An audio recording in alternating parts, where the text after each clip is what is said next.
कृष्ण। ओम नमः शिवाय। कथा में आगे बढ़ते हैं कि किस प्रकार प्रसूति और पूरा परिवार भगवान शिव से प्रार्थना करते हैं कि अब सती का जीवन आपके हाथ में है, सिर्फ आपके हाथ में। उधर विष्णु जी और लक्ष्मी जी बैठे हैं वैकुंठ लोक में। ब्रह्मा जी आते हैं और वो बहुत परेशान है। आते ही वो विष्णु जी से सीधे एक ही बात बोलते हैं कि कब तक मेरा ये पुत्र मुझे कलंकित करेगा, कब तक ये मुझे कलंकित करता रहेगा। सबने उसे समझाया है पर उसे समझ ही नहीं आ रहा है। अब वो ऐसा मूर्ख हो रहा है मेरा बेटा अहंकार के वश में आकर कि उसे लग रहा है कि मैं जो करूंगा वो हो जाएगा। वो ये नहीं समझ पा रहा कि वो विवाह को स्थगित तो कर देता है पर वो कभी भी विवाह को रोकने में सफल नहीं हो पाएगा। और ऐसा इंसान वो बन गया है कि वो समस्या को समझना ही नहीं चाह रहा। उसे समझ ही नहीं आ रहा कि उसे क्या करना चाहिए या क्या नहीं करना चाहिए। इतना ज्यादा उसका अहंकार बढ़ गया है, इतना अहंकार बढ़ गया है नारायण कि मैं क्या बोलूं। वो मेरा पुत्र है पर मुझे बताते हुए आपको अच्छा नहीं लग रहा। विष्णु भगवान कहते हैं कि अहंकार तो है ही है ब्रह्मदेव, सारा उसका अहंकार का ही तो खेल है। और इस अहंकार का जो दक्ष जैसे ज्ञानी को भी मूर्ख बना सकती है, आप स्वयं देखिए, आप स्वयं देखिए ना दक्ष की मूर्खता। अभिमान ही दक्ष जैसे ज्ञानी को भी मूर्ख बना चुका है। और अब आप इसकी मूर्खता देखिए कि इसने सत्य काम दर्पण की स्थापना तो कर दी है ताकि शिव जो हैं वो वेश बदल कर अंदर ना आ सके, सती से विवाह ना कर सके। किंतु दक्ष ने उन्हें स्वयं अंदर तो बुला ही चुका है, वो ये बात तो उसको ध्यान ही नहीं है। जाने अनजाने में ही सही, लेकिन दक्ष तो पहले ही शिव को अपने भवन में बुला चुका है। तो लक्ष्मी माता कहती हैं कि शिव की मूर्ति की बात कर रहे हैं आप? विष्णु भगवान कहते हैं हाँ, मैं उस मूर्ति की ही बात कर रहा हूँ। भृगु ने सही कहा है कि सत्य काम के सामने जो आएगा वो बच नहीं पाएगा। यही कहा था ना भृगु ऋषि ने कि सत्य काम मैंने ऐसा बना दिया है, शीशा ऐसा दर्पण बना दिया है कि उसके सामने जो भी आएगा वो उससे बच नहीं पाएगा।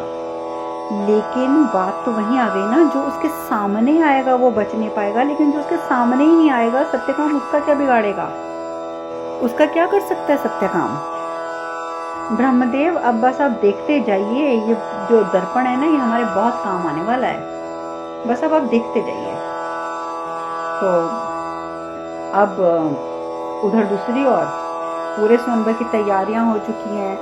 वो प्रसन्न है दक्ष बहुत ज्यादा, और मूर्ति को, भगवान शिव की मूर्ति को बिल्कुल दरवाजे, जिस भवन में स्वयंवर था ना, वो तो ये चाहता था ना कि भगवान शिव भी स्वयंवर को देखें इस मूर्ति के रूप में। तो उसने स्वयंवर वाले भवन के अंदर जो सबसे प्रमुख दरवाजा था उसके अंदर उसने मूर्ति को वहां पर स्थापित कर दिया कि शिव को वहां से सारा स्वयंवर में क्या क्या हो रहा है, सती किससे विवाह करने जा रही है, सब नजर आए।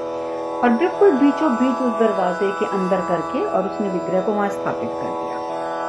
उधर सती का सब श्रृंगार कर रहे हैं और सती बहुत खुश है। बहनी कहती है कि तुम्हें बिल्कुल घबराहट नहीं हो रही? सती कहती है नहीं, अब मुझे कोई घबराहट नहीं है। तो प्रसूति पूछती है, कहती सती क्या तुम्हें पूरा विश्वास है कि शिव आएंगे? सती कहती है हाँ माँ, मुझे पूरा विश्वास है कि शिव आएंगे। मैं ये नहीं जानती कि वो कैसे आएंगे, पर मैं इतना अवश्य जानती हूँ कि वो आएंगे जरूर। और उन्हीं की इच्छा थी ना कि मैं आपके और पिताजी के आशीर्वाद के साथ ही यहाँ से विदा लूं, अब मैं वही करूंगी। तो रेवती कहती है लेकिन पिताजी ने तो उनके प्रवेश को रोकने के कड़े प्रबंध करे हैं, कड़े प्रबंध, अंदर कैसे आएंगे? सती कहती है मैंने कहा ना, कैसे आएंगे वो मैं नहीं जानती, पर मैं इतना अवश्य जानती हूँ कि वो आएंगे, आएंगे और अवश्य ही आएंगे। अब स्वयंवर का आदेश तो उसने सब जगह भेज दिया था कि जो भी देव हैं और गंधर्व हैं और यक्ष हैं, जो भी बड़े बड़े हैं और जो भी योग्य पुरुष हैं, वो उन सबको स्वयंवर में उपस्थित होना ही पड़ेगा। अब ये दक्ष का हुक्म था, आदेश था, सो सारे आए। लोग बारी बारी से आते जा रहे हैं और भृगु ऋषि और दक्ष प्रजापति सामने खड़े होकर लगातार जो सत्यकाम दर्पण है उस पर नजर रखकर बैठे हुए हैं, ताकि उन्हें पता चलता जाए कि कौन आ रहा है, कौन आ रहा है, कौन आ रहा है। आपको याद है अभी 2-3 दिन पहले मैंने बताया था कि ताड़कासुर ने कहा था कि अब हम छल से मारेंगे सती को। तो अब उन्होंने क्या छल करा? ताड़कासुर ने कहा कि मैं अपने कुछ दैत्यों को देवों के रूप में वहां भेज देता हूँ। तो ताड़कासुर ने वही किया, उसने 2-3 दैत्यों को देवों का स्वरूप दिया और उन्हें कहा कि तुम स्वयंवर में चले जाओ और मौका मिलते ही सती को मार डालना।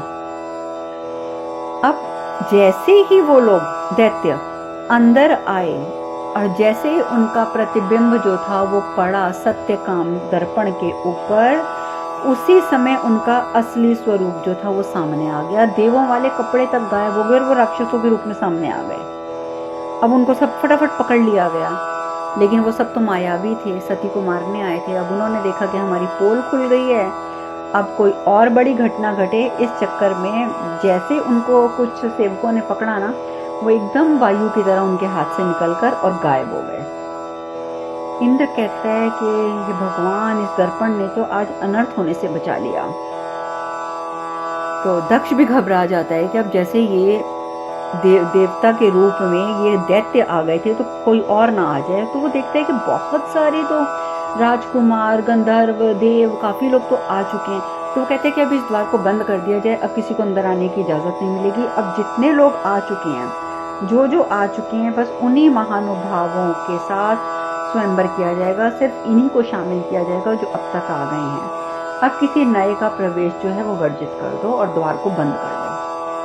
अब स्वयंवर के कक्ष का मुख्य द्वार बंद कर दिया जाता है कि कोई और व्यक्ति अब अंदर ना आए। सबको पंक्तिबद्ध खड़ा करके, सारे यक्षों, गंधर्वों, देवताओं को पंक्तिबद्ध खड़ा करके उनके गले में माला डाली जाती है, उनका अभिनंदन किया जाता है। दक्ष बड़ा प्रसन्न है और इसलिए भी खुश है कि देखो मैंने शिव की प्रतिमा को कहाँ खड़ा कर दिया है, और इसलिए भी खुश है कि देखो सारे जो हैं वो स्वयंवर में आए हैं। तो एक व्यक्ति है उनका जो बोलने वाला होता है, वो आता है महल में, बोलने वाला आके बोलता है, सावधान सावधान, देवी सती पधार रही हैं और अब इस स्वयंवर की रीत जो है वो पूरी की जाएगी। सती आती है, घर वाले सारे चिंतित, ऋषि चिंतित, क्योंकि शिव तो आ ही नहीं पाए और अब तो द्वार भी बंद है, अब शिव कहाँ से आएंगे। और इधर उल्लास आ जाता है, कर्पूर गौरम करुणावतारम संसार सारम भुजगेंद्रहारम। सब भजन का जाप कर लेते हैं एक ही बार में, क्योंकि सब बहुत प्रसन्न है कि साक्षात शिव आ गए हैं। और सब लोग, देवता, गंधर्व, यक्ष, सब लोग हर हर महादेव, हर हर महादेव, हर हर महादेव करने लग जाते हैं।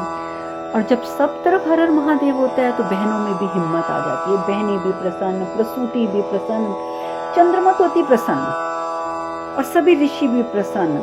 उसी समय दधीचि ऋषि भी अपने बाकी ऋषि मुनियों के साथ हर हर महादेव, हर हर महादेव करते हुए उपस्थित हो जाते हैं। उनके साथ मार्कंडेय ऋषि भी आ जाते हैं और पूरे कक्ष में सिर्फ और सिर्फ एक गूंज रह जाती है, हर हर महादेव, हर हर महादेव, हर हर महादेव।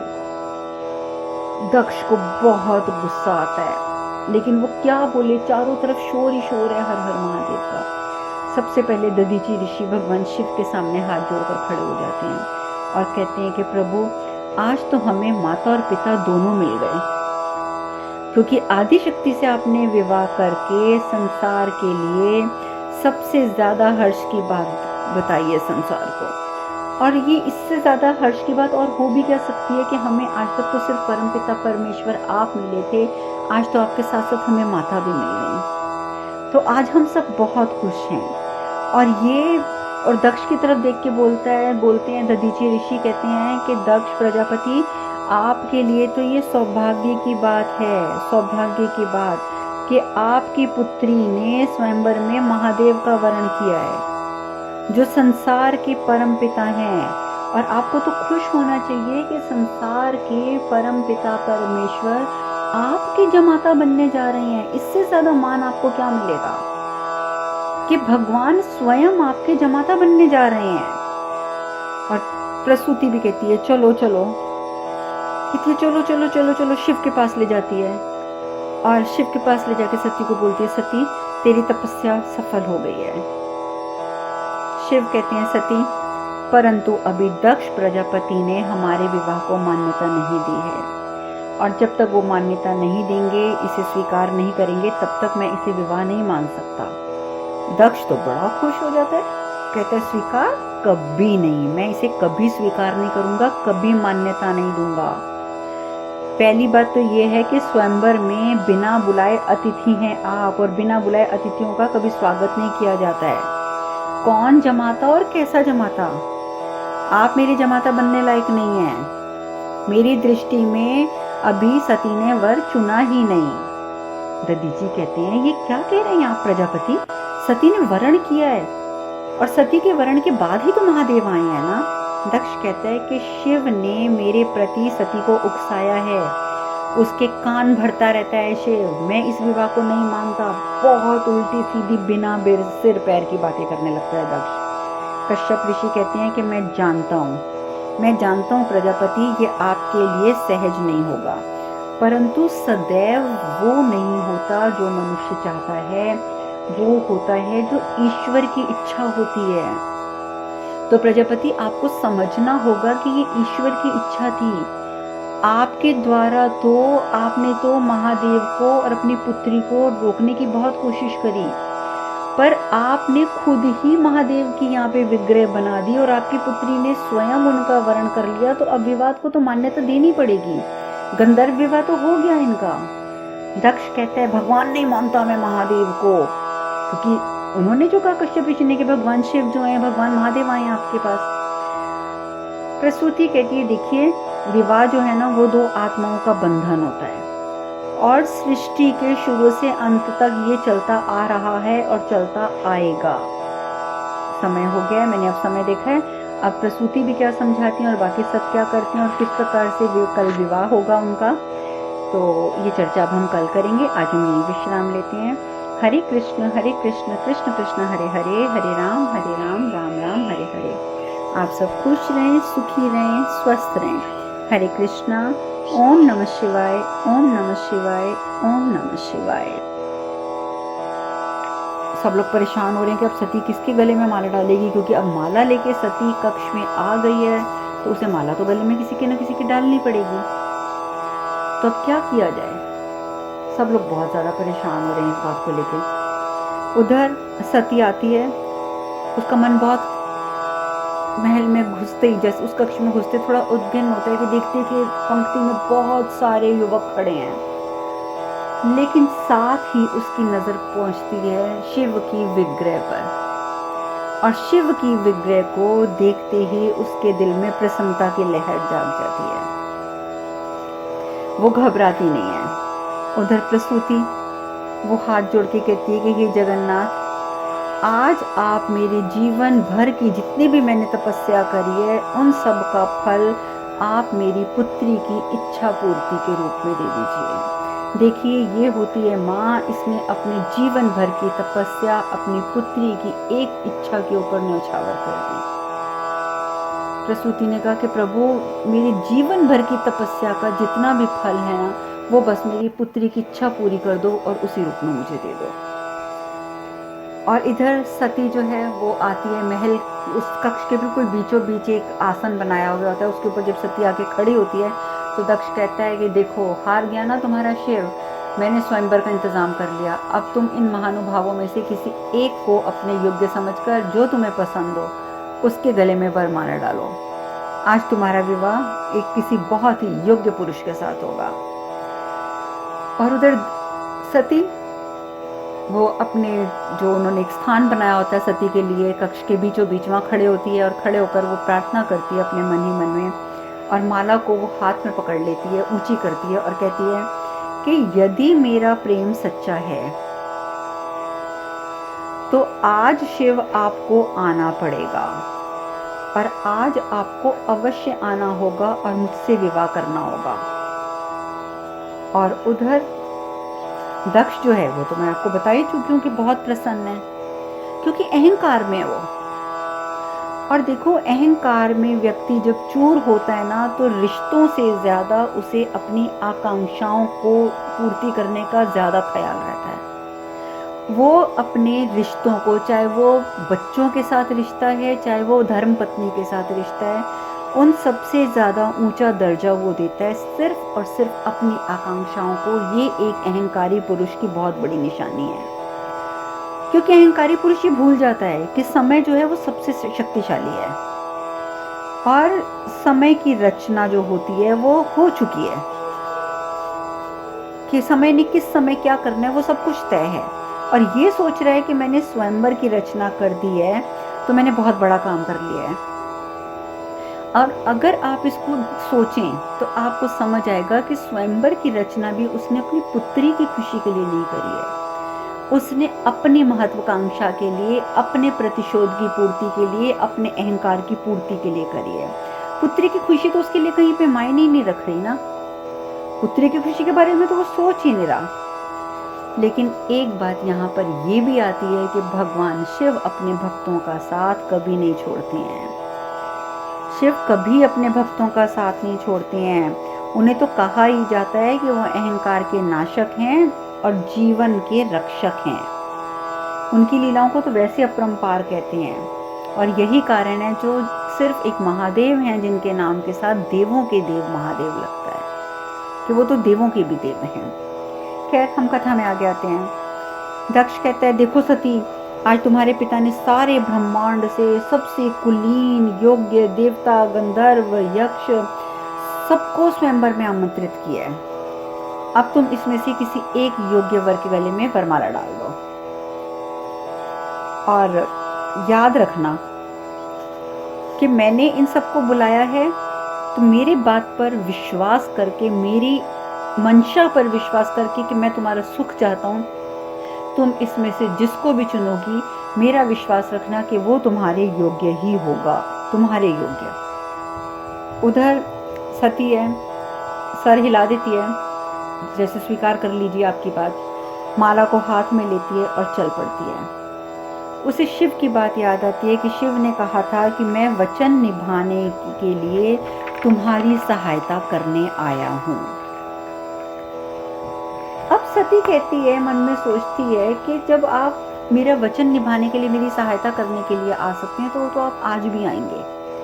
वो माला को थोड़ा सा ऊंचा उठाती है और अपने मन ही मन में कहती है कि मैंने जिससे भी सच्चा प्रेम किया है, जिससे भी मैंने सच्चा प्रेम किया है, उसी के गले में ये माला सुसज्जित हो जाए। और कमाल की बात देखिए कि सबके देखते देखते सती के हाथों में से माला छूटती है और सीधे जाकर शिव की प्रतिमा में, शिव के गले में डल जाती है। सती प्रसन्न। उधर कैलाश पर भगवान शिव के ऊपर पुष्पों की वर्षा होती है, क्योंकि गले में माला डली ना शिव के। उधर ऊपर वहां पे भी पुष्पों की वर्षा होती है, शिव भी प्रसन्न हो जाते हैं। लेकिन दक्ष क्रोधित, महाक्रोधित, सती ये क्या अनर्थ कर दिया तुमने। और बहनें भी डर रही हैं कि अब क्या होगा, अब क्या होगा। सती अपने पिता की तरफ मुड़कर नहीं देखती है, वो हाथ जोड़कर भगवान शिव के सामने खड़ी रहती है, भगवान शिव की प्रतिमा के सामने खड़ी रहती है और कहती है कि प्रभु, अब तो इस पत्थर से बाहर आ जाइए मेरे शिव, अब तो इस पत्थर से बाहर आ जाइए। और जब वो आंसू अपनी आंखों से बहाकर उनको पुकारती है कि शिव अब आप पत्थर से बाहर आ जाइए, अचानक सबके देखते देखते वो जो विग्रह होती है, वो जो मूर्ति होती है, वो गायब हो जाती है और पूरे कक्ष में धुआं ही धुआं फैल जाता है। जो यक्ष देवतागण वगैरह खड़े होते हैं वो लोग तो घबरा जाते हैं। और जैसे हल्का सा धुआं छटता है तो क्या सबको नजर आता है कि सामने साक्षात भगवान शिव खड़े हैं और उनके गले में वही वरमाला है जो सती के हाथों से छूटी थी और जाकर विग्रह के गले में डली थी। हर तरफ लोगों